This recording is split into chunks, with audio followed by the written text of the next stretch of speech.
What would you do if the person you trusted most was planning your death? Samantha was just a simple maid working quietly in a billionaire's mansion. She had seen wealth, power, and luxury beyond her imagination, but nothing prepared her for what she would discover one night. Whispers in the dark, betrayal behind closed doors, and a poison meant to end her boss's life. This is a story of loyalty versus greed, trust versus betrayal, and one woman's courage to stand against evil. Stay with me as I bring you the shocking true tale of the maid who saved a billionaire. Samantha moved quietly through the large mansion, her hands busy with work, her mind focused on every task. The morning sun poured through the tall windows, lighting up the expensive furniture and shiny floors. She had been working for the Godwin family for 3 years now, and in all that time she had never once complained about the long hours or the hard work. She was a maid, yes, but she was more than that. She was dedicated, loyal, and honest in everything she did. Every morning, Samantha woke up before everyone else. She prepared breakfast, cleaned the rooms, washed the clothes, and made sure everything in the house was perfect. She worked day and night without rest because she believed in doing her job well. Mr. Godwin had given her this opportunity when she had nothing, and she would never forget that kindness. He treated her with respect, something rare in wealthy homes. He never looked down on her, never made her feel small, and that made her want to work even harder for him. As Samantha wiped down the kitchen counter, she smiled to herself. She loved this family, especially Mr. Godwin, who was kind and generous. Mrs. Sharon was beautiful and seemed happy, and their home was filled with peace. Samantha felt blessed to be part of it all. She had no idea that very soon everything would change, that the peace she cherished would be shattered, and that she would have to make a choice between staying silent or protecting the man who had shown her kindness. Godwin was a man many people admired. He was in his 30s, tall, with a calm face and eyes that showed wisdom beyond his years. He had worked hard to build his fortune from nothing, starting with oil and gas, then expanding into technology, real estate, and many other businesses. People called him a billionaire, but Godwin never let money change who he was. Deep inside, he remained humble, kind, and caring to everyone around him, regardless of their status in life. He was married to Sharon, a beautiful woman with smooth skin and a smile that could light up any room. They had been together for 5 years, and from the outside, their marriage looked perfect. Godwin loved his wife deeply. He bought her gifts, took her on trips, and made sure she had everything she needed. He was the kind of husband many women prayed for, caring, loving, and always present, even when his work demanded so much of his time. But Godwin's generosity did not stop at home. He believed in giving back to society. He donated millions to build schools in poor communities. He provided scholarships for children who could not afford education. He supported hospitals and gave food to the homeless people in his city.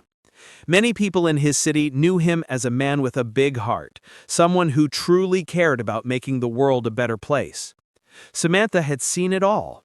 She had watched him help strangers without asking for anything in return, and it made her respect him even more. She often wondered how someone so wealthy could remain so humble, so kind. Godwin had a childhood friend named Fred. They had grown up together in the same poor neighborhood, sharing the same struggles, eating from the same small plates, and dreaming of a better future together. They made promises to each other that one day they would become successful and lift their families out of poverty. And indeed, both of them worked hard. Fred became successful too. He had money, a nice house, and a comfortable life. But his success was nothing compared to Godwin's wealth and fame. Fred smiled whenever he was around Godwin. He laughed at his jokes, praised his achievements, and called him his brother. But deep inside, Fred's heart was filled with bitterness and jealousy. He could not understand why Godwin had become a billionaire while he remained just comfortable. Why did people celebrate Godwin and not him? Why did everyone talk about Godwin's generosity and kindness while nobody noticed his own success? These questions ate at Fred's mind day and night, turning his heart dark with envy. Godwin had no idea about Fred's true feelings. He saw Fred as his loyal friend, his brother from another mother. Whenever Fred faced financial problems, Godwin was there to help him. He gave him money, invested in his businesses, and opened doors for him that would have remained closed. Godwin trusted Fred completely. He invited him to his home, introduced him to important people, and shared his plans with him. But Fred's jealousy only grew stronger with every act of kindness. Godwin was traveling again. His work demanded it, and he kissed Sharon goodbye, promising to return in a few days. As his car drove away, Sharon waved at him, smiling. But the moment he disappeared down the road, her smile faded. She walked back into the mansion, feeling the emptiness of the large house.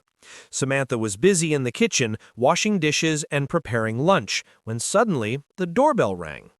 Sharon opened the door, and her eyes widened in surprise. Fred stood there, grinning widely. "Hello, Sharon," he said, his voice smooth like honey. Sharon was caught off guard. "Fred, what are you doing here? Is Godwin expecting you?"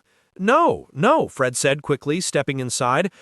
"I just came to check on you. I know he travels a lot, and I thought you might need company." Sharon felt uncomfortable, but she smiled politely, trying to hide her unease. "That's very thoughtful of you, but I'm fine, really." Fred looked around the beautiful living room, admiring the furniture, the paintings, and the luxury surrounding him. "You have such a beautiful home, Sharon," he said, "and you look absolutely stunning today." Sharon blushed. She was not used to such direct compliments from anyone other than her husband. "Thank you, Fred," she said softly. Fred continued praising her. "Your skin glows like the morning sun. Your smile could make any man forget his troubles. Godwin is a lucky man, very lucky." Sharon's cheeks turned red. She giggled like a young girl feeling flattered by his words. Samantha walked into the living room carrying a tray of drinks, and she noticed everything. The way Fred looked at Sharon, the way Sharon blushed and smiled, the way the atmosphere felt wrong. Something in her spirit told her this was not right, but she said nothing. She simply placed the drinks on the table and quietly left the room, her heart heavy with suspicion. After an hour, Fred stood up to leave. "Well, I should go now," he said. Sharon walked him to the door, relieved that he was finally leaving. But just as Fred stepped outside, he stopped, turned around, and knocked again. Sharon opened the door, confused. "Fred, what's wrong?" Fred scratched his head, looking embarrassed.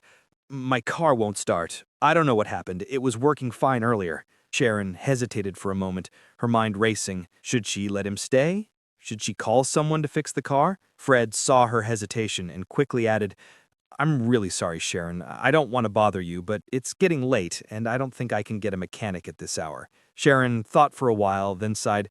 "Okay, you can stay. Use the guest room." Fred smiled widely.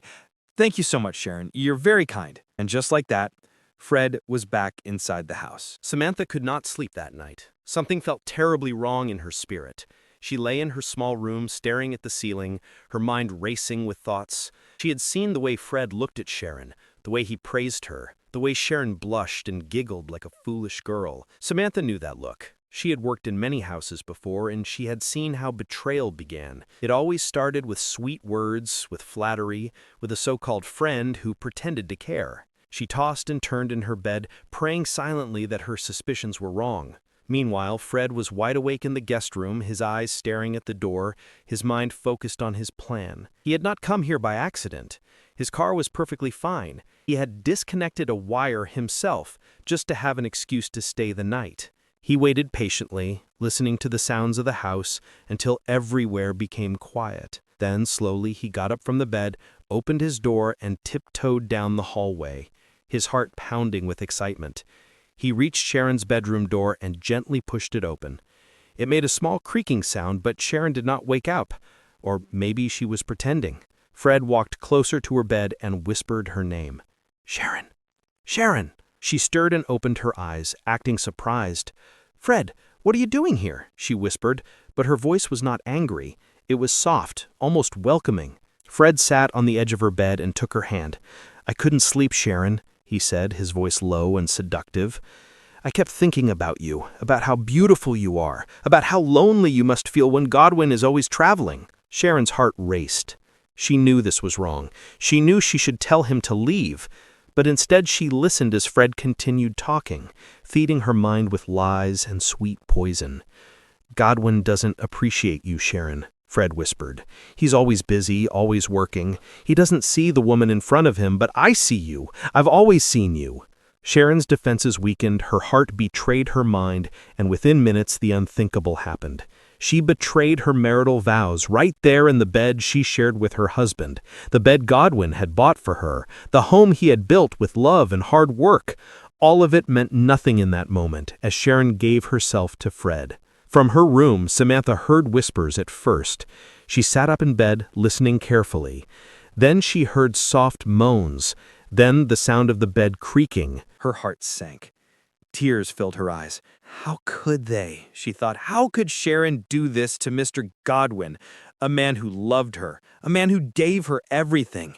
How could Fred betray his best friend, his brother, the man who had helped him so many times? Samantha felt sick to her stomach. She covered her ears, trying to block out the sounds, but they haunted her all night long, and she knew from that moment that she had to do something. She had to protect her boss, even if it cost her everything. Over the next few days, Fred and Sharon continued their secret affair. Fred came to the house almost every day now, acting as if he owned the place. He no longer knocked and waited. He simply walked in, like the man of the house, calling out Sharon's name with confidence. Sharon had completely fallen for him. She believed every word he said, every promise he made about how they would be together forever, how he loved her more than Godwin ever could. Her heart had turned cold towards her husband and warm towards the man who was destroying her home. Samantha watched everything like a shadow, moving quietly through the house, observing, listening, and gathering evidence in her mind. She saw how Fred and Sharon laughed together, how they held hands when they thought no one was watching, how Sharon's eyes sparkled whenever Fred entered the room. It made Samantha's blood boil, but she remained silent. She knew that speaking without proof would only make things worse. Sharon could easily deny everything, and Samantha would be the one thrown out of the house, called a liar and a troublemaker. So she waited, watching like a hawk, planning her next move. Fred had become so comfortable that he even started commanding Samantha around. "Samantha, bring me water," he would say. "Samantha, prepare food for me. Samantha, clean this room." He spoke to her as if he was her master, as if he had any right to give her orders. Samantha obeyed quietly, but inside she was burning with anger. Who did this man think he was? He was not her boss. He was a snake, a betrayer, a wicked man who was destroying a good family. But Samantha bit her tongue and continued working, knowing that her time to act would come soon. One evening, Sharon's phone rang, and her face changed immediately. It was Godwin calling to say he would be coming home soon. Sharon's heart sank. She looked at Fred with panic in her eyes. "He's coming back tomorrow," she whispered. Fred frowned, clearly annoyed. "Then I have to leave for now," he said. But don't worry, Sharon, this is not the end. We will find a way to be together." Sharon nodded, tears filling her eyes, as Fred kissed her forehead and walked out the door, leaving her standing alone in the living room, feeling guilty, confused, and trapped. Godwin arrived home the next day carrying a beautifully wrapped gift box in his hands, his face glowing with excitement. "Sharon," he called out as he entered the house. "I'm home, darling." Sharon appeared from the bedroom, wearing a forced smile on her face. "Welcome back, honey," she said, walking towards him. Godwin hugged her tightly and handed her the gift. "I missed you so much," he said. "I saw this necklace in Paris and thought of you immediately." Sharon opened the box and saw a stunning diamond necklace sparkling under the light. "It's beautiful," she whispered, but her voice lacked warmth. Her heart felt heavy with guilt. "Thank you, Godwin," she said, kissing his cheek, but deep down she felt nothing. The love she once had for her husband had been poisoned by Fred's sweet words and empty promises. Godwin noticed something different about her, but he brushed it off, thinking she was just tired from being alone. He had no idea that his wife had betrayed him, that his best friend had slept in his bed with his woman, that his home had been violated while he was away working hard to provide for everyone. Over the next few days, Sharon began receiving secret phone calls from Fred. She would wait until Godwin was in his study or asleep. Then she would sneak into the bathroom or the balcony to talk to Fred, whispering softly, "I miss you. When will I see you again?" Fred would laugh on the other end of the line. "Soon, my love, very soon. Just be patient." Samantha noticed everything. She saw Sharon hiding her phone, she heard the whispered conversations, she saw the guilt written all over Sharon's face, and she knew she had to act fast before things got worse. One afternoon, while Sharon was out shopping, Samantha gathered her courage and knocked on Godwin's study door. "Come in," Godwin said, looking up from his laptop. Samantha entered nervously, twisting her fingers. "Sir, I need to talk to you about something very important." Godwin smiled. "What is it, Samantha? Is everything okay?" Samantha took a deep breath. "Sir, I don't know how to say this, but I think something is happening in this house. Something you need to know about." Godwin frowned. "What do you mean, Samantha?" Samantha hesitated. She knew what she was about to say could change everything. "Sir, I think Madam Sharon and Mr. Fred, they are—" She stopped, unable to finish the sentence. Godwin's face darkened. "Samantha, what are you trying to say?" Samantha looked down. "I'm saying, sir, that I believe your wife is having an affair with your best friend." Godwin stood up immediately, his eyes filled with anger and disbelief. "That's a serious accusation, Samantha. Do you have proof?" Samantha shook her head. "No, sir, not yet, but I know what I've seen and heard." Godwin sat back down, rubbing his temples. "This is madness," he said. Samantha stepped closer. "Sir, please, just trust me. Install cameras in the house. Don't tell anyone. Just install them and see for yourself." Godwin stared at her for a long moment. He wanted to dismiss her words, to call her crazy. But something in her eyes told him she was telling the truth. After much contemplation, he picked up his phone and made a call. Within hours, hidden cameras were installed in every room of the house, except the bathrooms. Godwin decided to fake another business trip to see if Samantha's suspicions were true, and as he packed his bags, his heart was already breaking. Godwin announced to Sharon that he had to travel again for an urgent business meeting. Sharon's face lit up with fake concern. "So soon, you just came back," she said. But inside her heart was dancing with joy. Finally, she would have the house to herself again. The moment Godwin's car left the compound, Sharon grabbed her phone and dialed Fred's number. "He's gone," she whispered excitedly. Fred laughed on the other end. "I'll be there in 20 minutes, my love." And true to his word, Fred arrived quickly, letting himself in like he owned the place, while Samantha watched from the kitchen, pretending to be busy with her chores. Fred and Sharon sat close together on the couch, talking in low voices, their faces serious. This time, Fred reached into his pocket and pulled out a small plastic bag containing white powder. Sharon's eyes widened. "What is that?" she asked, her voice shaking. Fred smiled darkly. "This, my dear Sharon, is our ticket to freedom, our ticket to all of Godwin's wealth." Sharon stared at the powder, her heart pounding. "What do you mean?" Fred leaned closer and whispered, "You will add this to his food when he comes back. He will eat it, and within hours he will pass away peacefully. No pain, no struggle, no trace. The doctors will think it's a heart attack, and then everything he owns will be yours, and we can finally be together forever." Sharon's hands trembled as she took the powder from Fred. "But what if someone finds out? What if they suspect me?" Fred shook his head. "No one will suspect anything. You're his loving wife, remember? You'll cry at his funeral, everyone will feel sorry for you, and once the inheritance is settled, we'll leave this city and start a new life together far away." Sharon looked at the poison in her hand, her conscience fighting against her greed, but Fred's words had already poisoned her mind deeper than any substance could. "Yes," she whispered. "Yes, let's do it."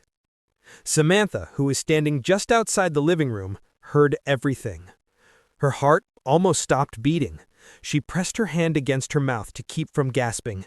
How evil could these people be, she thought, tears streaming down her face. A few days later, Godwin returned home earlier than expected, surprising everyone. Sharon's face went pale when she saw him, but she quickly composed herself. "Welcome back, darling," she said, forcing a bright smile. Godwin hugged her and went straight to his study, while Sharon stood frozen in the hallway, her mind racing. Should she do it now? Should she poison him tonight? Fred had been calling her every hour, pressuring her, telling her that this was their only chance, that if she truly loved him, she would do it. Finally, Sharon made up her mind. That evening, she went to the kitchen and prepared Godwin's favorite meal, jollof rice, grilled chicken, and salad. Her hand shook as she stirred the food, and when Samantha briefly stepped out to get something from the storage room, Sharon quickly pulled out the small bag of poison and poured it into the rice, stirring it carefully until it dissolved completely.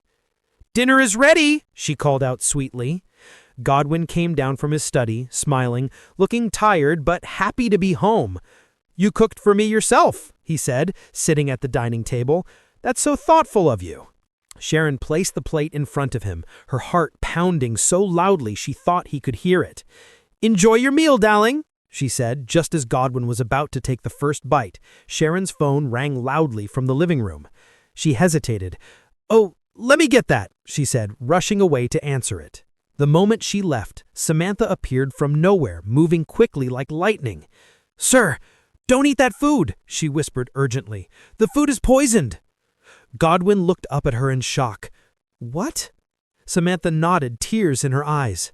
"Yes, sir, madam put poison in it. I heard everything. They planned it. Mr. Fred gave her the poison. They want to kill you and take your wealth." Godwin's face turned cold. He pushed the plate away, and Samantha quickly grabbed it, rushing to the kitchen. She dumped the poisoned food in the trash, and within minutes prepared a fresh plate of food, placing it in front of Godwin, just as Sharon returned from her phone call. "Everything okay?" Godwin asked calmly.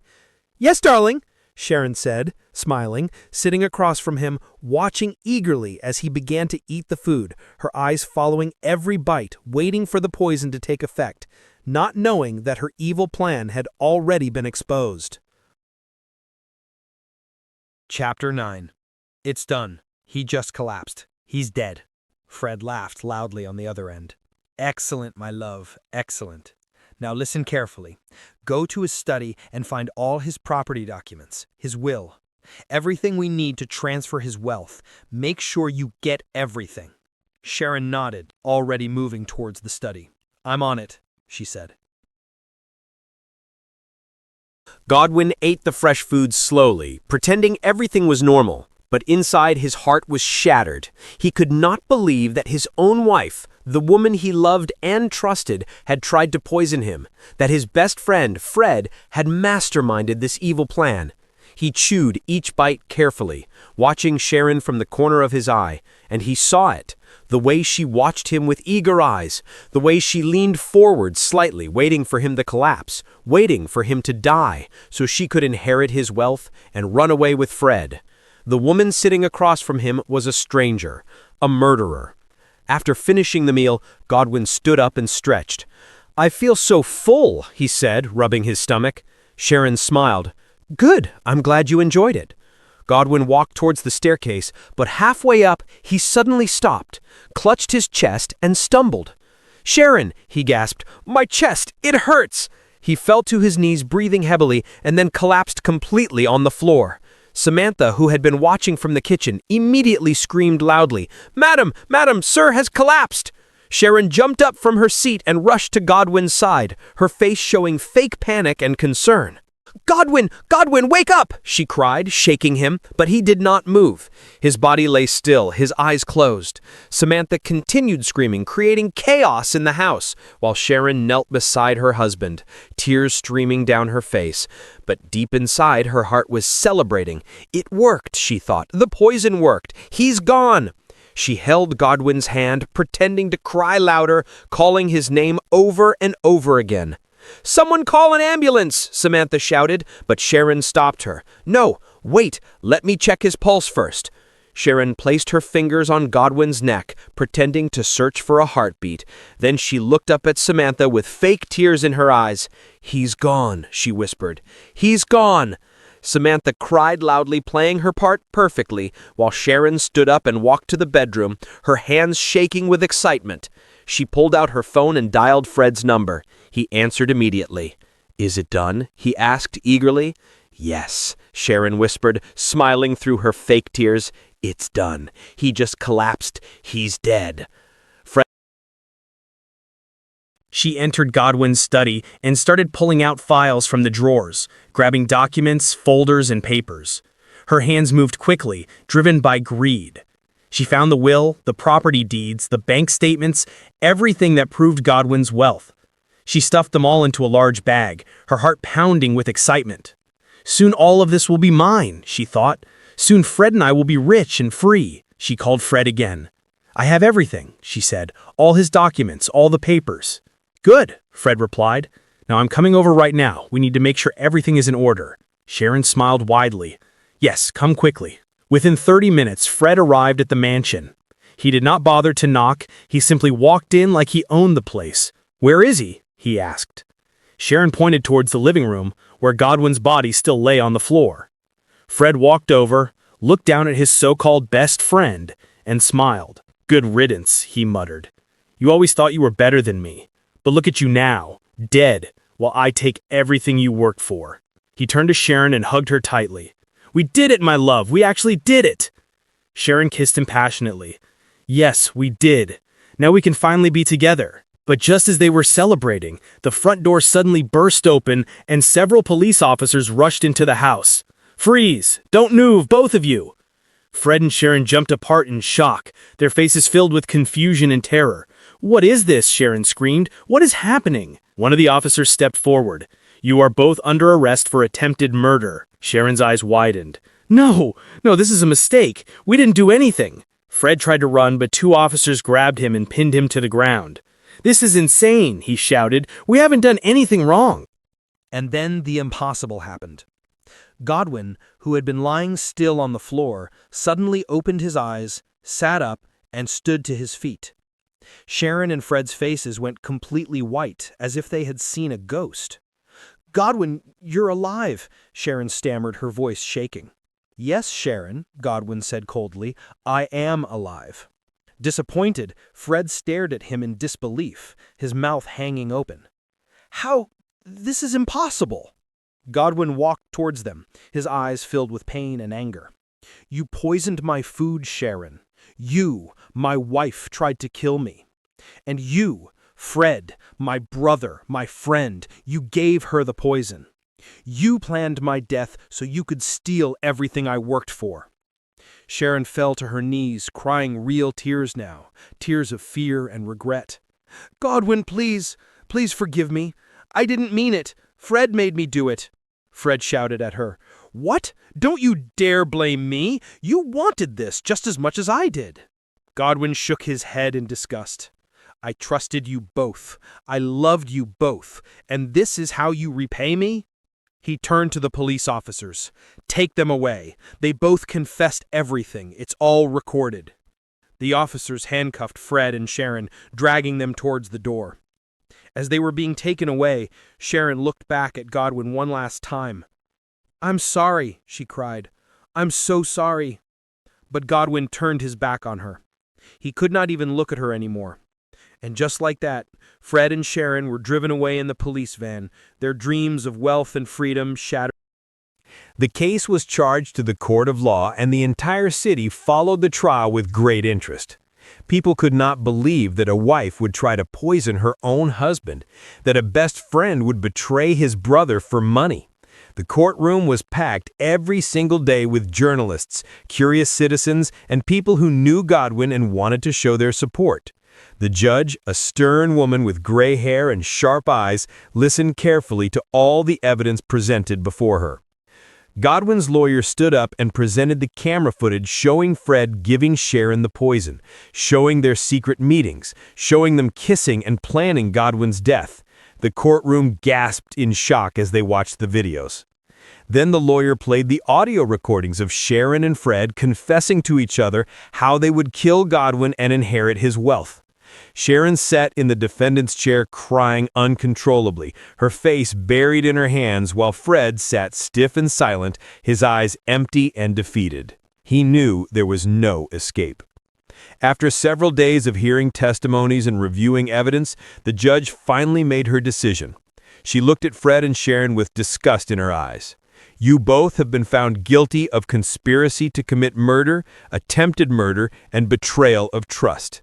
You plotted to take an innocent man's life, a man who showed you nothing but love, kindness, and generosity. You do not deserve mercy. The judge slammed her gavel. I hereby sentence both of you to life imprisonment without the possibility of parole. The courtroom erupted in applause while Sharon collapsed in tears, screaming for forgiveness that would never come. Fred was dragged away by officers, his head hanging low in shame. After the trial, the judge called Samantha forward and publicly praised her for her bravery. You are a true heroine, she said. If not for your courage and loyalty, Mr. Godwin would be dead today. The court rewards you with a special recognition and compensation. Godwin also stepped forward and hugged Samantha tightly. Thank you, he whispered. Thank you for saving my life.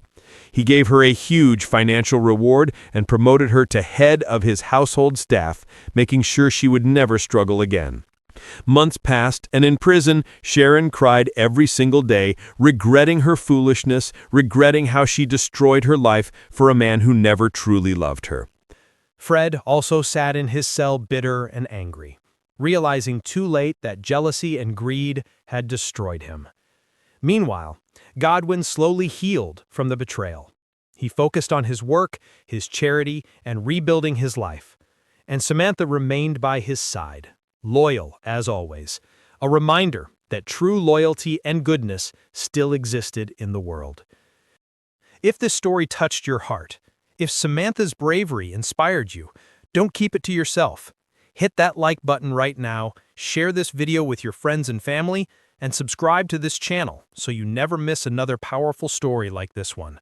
Drop a comment below and tell me, would you have had the courage to do what Samantha did? What would you have done in her situation? Remember, loyalty is rare, but when you find it, treasure it. Until next time, stay blessed, stay loyal, and always choose what is right over what is easy. God bless you.